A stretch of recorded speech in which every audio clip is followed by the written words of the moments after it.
1988년 봄, 나고야의 벚꽃은 그해도 어김없이 피었다. 사람들은 말한다. 벚꽃은 아름답다고. 하지만 그 꽃잎 아래에서 어떤 사랑은 시작과 동시에 이미 끝을 향해 가고 있었다. 여기서 잠깐. 너희들은 우리를 다찌라고 불렀지. 그 시절 우리들은 가족과 자신을 위해 일본으로 돈을 벌러 갔었지. 그들은 바로 지금의 너희 할머니거나 엄마거나 또는 너희 언니이거나 누나야. 아니면 지금 이 영상을 보는 당신이거나. 그러니까 이 영상 끝까지 시청하고 구독과 좋아요 누르고 알림 신청해. 그리고 너희 곁에 있는 이들을 꼭 안아줘. 그날 한 여자가 일본 땅에 발을 디뎠다. 24살. 이정혜. 그녀는 사랑하러 온 게 아니었다. 공항문이 열리고 정혜가 나온다. 작은 여행 가방 하나. 손에는 구겨진 메모지. 나고야 사카의 아카시아. 그것이 그녀가 알고 있는 전부였다. 한국에서 도망친 건 아니었다. 그냥 살고 싶었을 뿐이다. 클럽 아카시아. 네온이 젖어 있는 거리, 고급 클럽 아카시아. 문이 열리면 향수와 술 냄새. 남자들의 웃음이 한꺼번에 쏟아진다. 정혜는 그곳에서 아야코로 불린다. 이름을 버리는 순간 사람도 함께 벗겨진다. 마담이 자주 이야기했었다. 여기선 감정은 버려. 손님은 사람이 아니야. 돈이야. 정혜는 고개를 끄덕인다. 고개를 끄덕이는 법만 점점 능숙해진다. 밤의 규칙. 정혜는 배운다. 웃는 법과 눈을 마주치되 아무것도 담지 않는 법. 손이 닿아도 마음은 멀리 보내는 법. 그렇게 1년 반이 흐른다. 밤은 익숙해졌고 낮은 사라졌다. 그러던 어느 금요일 밤. 벚꽃이 가장 많이 흩날리던 날. 정혜는 VIP 룸에서 손님을 기다린다. 문이 열리고 한 남자가 들어온다. 정장이 단정하다. 과하지 않은 시계. 눈빛이 조용하다. 그는 다른 손님들과 달랐다. 아야코, 저분은 특별한 분이야. 말 조심하고. 정혜는 익숙하게 미소 짓고 고개를 숙인다. 이라세이마세. 그때 남자가 대답한다. 한국어로. 한국 분이시잖아요. 정혜의 손이 잠시 멈춘다. 남자는 미소 짓는다. 편하게 말하세요. 그의 이름은 강민우. 제1교포 3스. 나고야에서 무역회사를 운영한다. 정혜는 그의 말을 듣고 있는데도 머리가 하얘진다. 대화가 아니라 숨을 쉬는 기분이었다. 민우가 묻는다. 힘드시죠? 정혜는 본능처럼 대답하려다 멈춘다. 괜찮다고 말해야 한다. 그게 규칙이다. 하지만 이상하게도 입이 말을 듣지 않는다. 네. 민우는 더 묻지 않았다. 그 침묵이 정혜를 더 흔든다. 그는 술잔을 내려놓으면서 말했다. 벚꽃이요. 지금이 제일 예쁠 때라던데. 정혜는 고개를 젓는다. 본 적 없어요. 낮에는 못 나가요. 인우가 천천히 말한다. 그럼 내일 볼까요? 정혜는 알고 있다. 이건 넘으면 안 되는 선이다. 손님과 밖에서 만나지 말 것. 사적으로 연락하지 말 것. 절대 사랑하지 말 것. 마담의 경고가 머릿속을 스친다. 하지만 그보다 더 큰 목소리가 속에서 울린다. 단 하루라도 사람처럼 숨 쉬고 싶다. 정혜는 고개를 끄덕인다. 네. 그 순간 이미 돌아갈 수 없었다. 그날 밤 정혜는 잠들지 못한다. 민우의 목소리가 계속 귓가에 남는다. 괜찮아요. 편하게요. 그리고 처음으로 떠오른 생각. 나도 사랑해도 되는 사람일까? 창밖에서 벚꽃잎이 떨어진다. 아무 소리 없이, 예고 없이. 사랑은 언제나 그렇게 시작된다. 아주 조용히, 되돌릴 수 없게. 사람들은 말한다. 사랑은 사람을 강하게 만든다고. 하지만 어떤 사랑은 사람을 더 약하게 만든다. 특히 도망치듯 시작된 사랑은 벚꽃이 바람에 흩날린다. 정혜는 벚꽃 나무 아래에 서 있다. 이상하게도 눈물이 난다. 예뻐서가 아니다. 이 장면을 이제야 보고 있다는 사실이 너무 늦은 것 같아서. 민우가 말한다. 사진 찍어줄까요?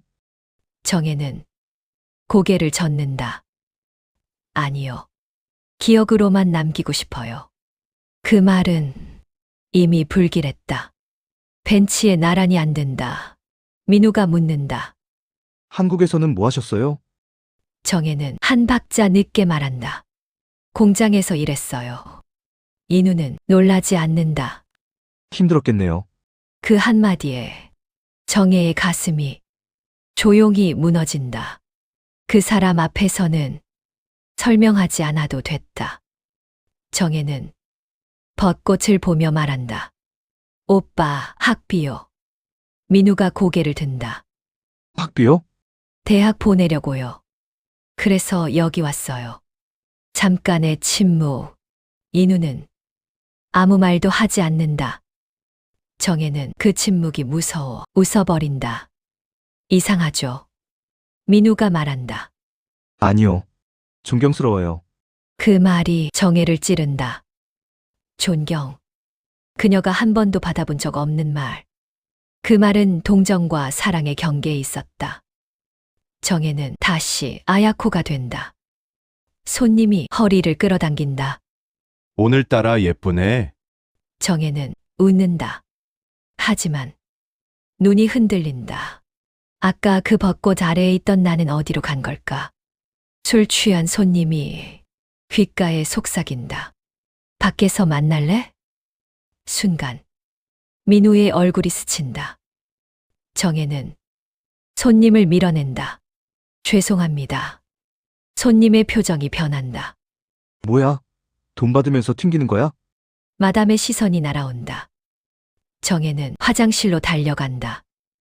화장실 세면대에 손을 짚고 토한다. 눈물이 섞인다. 사랑은 나를 자유롭게 할 줄 알았는데 오히려 더 숨 막히게 했다. 거울 속에 자신을 본다. 낯설다. 낮에도 밤에도 어디에도 속하지 않는다. 민우의 메시지. 끝나고 잠깐 볼 수 있어요? 정혜는 답장을 고민하지 않는다. 네. 그 한 글자에 모든 감정이 매달린다. 차 안은 조용하다. 정혜는 손을 무릎 위에 얹고 가만히 앉아 있다. 오늘 힘들었죠? 정혜는 고개를 끄덕인다. 말하면 무너질 것 같아서. 인우가 차를 세운다. 아무 말 없이 정혜를 끌어안는다. 정혜의 몸이 순간 굳었다가 천천히 풀린다. 숨이 섞인다. 정혜는 그의 목을 감싼다. 이건 욕망이 아니다. 살기 위한 매달림이다. 이 사람 품 안에서라면 잠시라도 내가 사람이 되는 것 같았다. 민우의 손이 정혜의 등을 타고 내려간다. 정혜는 막지 않는다. 대신 더 가까이 다가간다. 키스는 서툴고 조심스럽다. 하지만 멈추지 않는다. 말보다 빠르게 몸이 선택한다. 민우의 아파트 불이 켜진다. 세상과 분리된 공간, 그날 밤, 정혜는 처음으로 누군가의 이름을 부르며 잠든다. 하지만 그 잠은 안식이 아니라 의존의 시작이었다. 사랑은 사람을 살리기도 하지만 어떤 사랑은 사람을 매달리게 만든다. 그리고 매달린 사랑은 반드시 대가를 요구한다. 사람을 지옥에서 꺼내주는 방법은 두 가지가 있다. 손을 잡아 끌어올리는 것. 그리고 그 지옥보다 조금 나은 방에 가둬버리는 것. 정혜는 아직 그 차이를 알지 못했다. 아침 햇살이 커튼 틈으로 스며든다. 정혜는 어젯밤의 기억이 몸에 남아있다. 숨결 채운 누군가의 팔, 이 사람 옆에 있으면 세상이 조용해진다. 그 생각이 위험하다는 걸 아직 모른다. 불편하지 않아요? 정혜는 고개를 젓는다. 아니요. 사실은 너무 편했어. 무섭다. 오늘은 클럽 안 가도 되죠? 정혜는 멈칫한다. 네. 인우는 잠시 망설이다. 입을 연다. 정혜 씨, 네. 당분간 여기서 지낼래요? 정혜는 대답하지 못한다. 민우가 이어 말한다. 마담한테 얘기해 볼게요. 빚도 내가 정리할 수 있어요. 정혜의 심장이 크게 뛴다. 이건 사랑의 고백이 아니라 이 사람을 잡으면 나는 더 이상 돌아갈 필요가 없어진다. 그 욕망은 너무 솔직해서 부정할 수 없다. 폐 끼치는 거 아니에요? 인우는 바로 대답한다. 아니요. 그 확신이 정혜를 안심시키고 또 나를 뭉든다. 정혜는 클럽으로 돌아간다. 짐을 싸기 위해 클럽에 갔다. 선배 언니 유키코가 담배를 문 채 묻는다. 그 남자지? 정혜는 고개를 끄덕인다. 유키코가 웃는다. 표정이 딱 그래. 정혜는 희망을 숨기지 못하고 말한다. 저 그만두려고요. 유키코의 웃음이 사라진다. 조심해. 일본 남자들도 다 조심의 대상이야. 정혜는 그 말의 의미를 묻지 않는다. 마담이 정혜를 위아래로 훑는다. 후원자 생겼구나. 정혜는 아무 말도 하지 않는다. 마담이 비웃는다. 남자 믿지 마. 특히 구해주겠다는 남자. 정혜는 고개를 숙인다. 마담의 마지막 말. 3개월이다. 그동안을 버티면 너의 인생 인정해줄게. 그 말은 저주 같았다. 며칠 후 민우는 출근한다. 문이 닫힌다. 정혜는 혼자가 된다. 시계 소리가 너무 크다. 클럽에 있을 때는 내가 뭘 해야 할지 알았다. 지금은 아무도 나를 필요로 하지 않는다. 소파에 앉아 있다가 침대에 눕고 다시 일어난다. 자유가 형벌처럼 느껴진다. 인우는 점점 보호자가 된다. 밖에 혼자 나가지 말아요. 필요한 거 있으면 말해요. 돈 걱정은 하지 마요. 정혜는 고개를 끄덕인다. 그 말들이 다정해서 거절하지 못한다. 하지만 어느 순간부터 집은 안전하지만 숨이 막힌다. 어느 밤 민우가 묻는다. 클럽 생각 안 나요? 정혜는 순간 멈칫한다. 아니요. 그건 거짓말이다. 그곳이 그립다기보다 쓸모 있었던 자신이 그립다. 다신 그런 생각하지 마요. 그 말은 부탁이 아니라 명령처럼 들린다. 둘은 자주 함께 잠자리를 가진다. 정혜는 그의 체온에 의존한다. 안기지 않으면 불안하다. 민우 역시 정혜가 곁에 없으면 잠들지 못한다. 사랑이 아니라 서로를 붙잡는 버팀목. 어느 날 오후, 정혜는 창밖을 본다. 사람들이 각자의 삶으로 지나간다. 그 순간 이 생각이 스친다. 나는 지금 구원받은 걸까? 아니면 다른 방식으로 가둬진 걸까? 하지만 그 질문을 입 밖으로 내지는 않는다. 아직은 그를 잃을 용기가 없다. 정혜를 안고 말한다. 내가 지켜줄게. 정혜는 눈을 감는다. 그 말이 위로인지 구분하지 못한 채. 구원은 받는 순간 달콤하지만 그 대가가 자유라는 사실을 사람들은 너무 늦게 깨닫는다. 그리고 이 사랑은 이제 막 위험한 방향으로 움직이기 시작했다. 사람들은 말한다. 다시 시작하면 된다고. 하지만 어떤 시작은 끝을 향해 가는 또 다른 이름일 뿐이다. 단속 이후 나고야에서의 일은 끝났다. 사장은 내게 말했다. 미안해, 이제 여기선 힘들어. 그 말은 정리해고였다. 짐을 쌌다. 옷 몇 벌, 통장 하나, 그리고 지워지지 않는 아픔들. 나는 한국행 비행기표를 검색했다. 하지만 클릭하지 못했다. 돌아가면 뭐가 달라질까? 돌아간다고 내가 깨끗해지는 건 아니야. 아직 엄마한테 보낼 돈이 부족해. 그때 유키코에게서 전화가 왔다. 정혜야 우쭈노미야 알아? 어디요? 도쿄 북쪽 조용한 곳이야. 거기 괜찮은 가게 있어. 단속더라고 손님층도 나쁘지 않아. 나는 잠시 망설였다. 다시 그 일을 한다는 건 또 한 번 늪에 들어가는 거였다. 하지만 선택지는 없었다. 소개해 주세요. 알았어. 근데 정혜야. 너 이번엔 진짜로 남자 사귀지 마. 우츠노미야는 나고야와 달랐다. 가게 이름은 츠바키. 마담은 나이가 지긋했다. 나고야에서 왔다며? 네, 문제가 있었다며? 단속이었어요. 여기는 그렇게 단속이 심하진 않아. 발성한 부리면 오래 있을 수 있어. 우츠노미야에서 일은 나고야보다 덜 화려했다. 손님도 적었고 술값도 낮았다. 하지만 그만큼 덜 위험했다. 나는 다시 웃는 법을 익혔다. 손님의 이야기를 듣고 적당히 맞장구 치고 적당히 거리를 두는 법. 감정은 이미 꺼낼 게 없었다. 어느 금요일 밤 단골 손님 하나가 내 테이블에 앉았다. 타카하시, 50대 중반, 건설회사 사장. 말수가 적고 술을 천천히 마셨다. 손을 대지 않았고 불필요한 질문을 하지 않았다. 그저 조용히 앉아 있었다. 이 사람은 외로운 사람이다. 그 외로움이 나와 닮았다. 몇 달이 지났다. 타카하시는 일주일에 두세 번 가게에 왔다. 항상 나만 지정했다. 한국 음식 언제 먹어봤어요?